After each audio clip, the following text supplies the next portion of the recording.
शरद पवार मूळ गांधी विचारांचे शरद पवारांनी केलेल्या काँग्रेसबाबतच्या वक्तव्यानंतर वडेट्टीवारांनी केली स्तुती।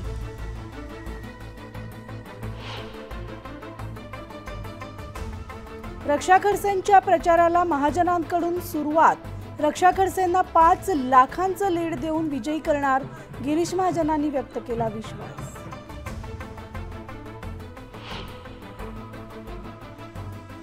नंदुरबारमध्ये गृहमतदानाला सुरुवात, तर 269 दिव्यांग बांधवांनी आणि 85 वर्षांवरील 1154 वयोवृद्ध बजावणार मतदानाचा हक्क।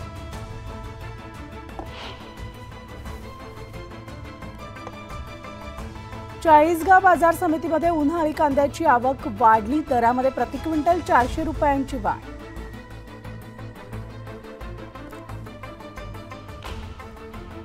निर्यात बंदी उठवल्यानंतरही कांद्याचा वांदा सुरूच। वेबसाईट बंद असल्यानं 400 कांदा कंटेनर जेएनपीटीमध्ये अडकले।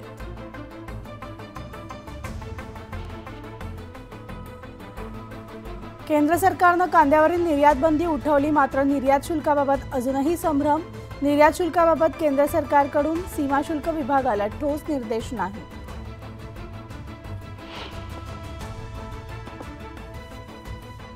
मुंबईकरांवरचं पाणी संकट टळलं, 31 जुलैपर्यंत पाणीसाठा पुरेल, पालिकेकडून स्पष्ट, मात्र नागरिकांनी पाणी जपून वापरण्याचं पालिकेचं आवाहन।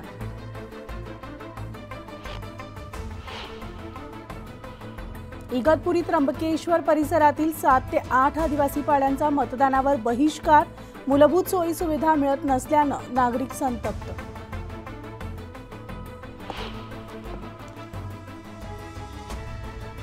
छत्रपती संभाजीनगरमध्ये ज्येष्ठांसाठी गृहमतदान सुरू, 92 वर्षांच्या आजोबांनी वाढदिवसाच्या दिवशी बजावला मतदानाचा हक्क।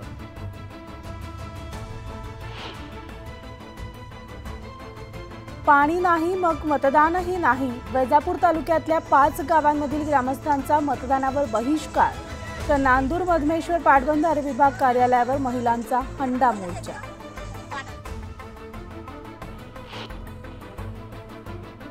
रायगड लोकसभा मतदारसंघात 371 केंद्रांवर मतदान पार पडलं, ईव्हीएम मशीन अलिबागकडे रवाना, पोलिसांच्या बंदोबस्तात मशीनची तपासणी।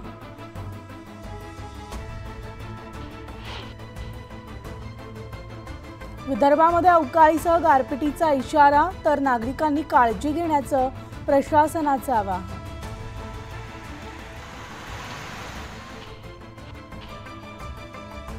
लग्न सराईमुळे फुलांच्या दरात वाढ, गुलाब 200 रुपये किलो, तर निशिगंध तब्बल 250 ते 300 रुपये किलो।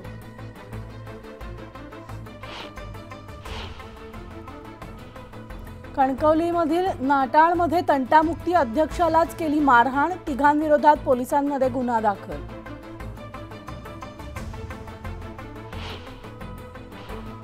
यवतमाळ शहरात टोळक्याचा धुमाकूळ, 4 वाहनांची तोडफोड करत दहशत माजवण्याचा प्रयत्न, सर्व प्रकार सीसीटीव्ही कॅमेऱ्यात कैद।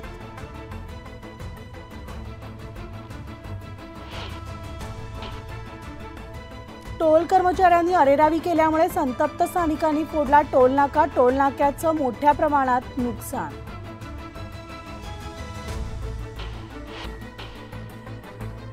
केनियामध्ये अतिवृष्टी आणि पुराचा फटका, 200 जणांचा पुरात मृत्यू, तर 164 जण अद्यापही बेपत्ता।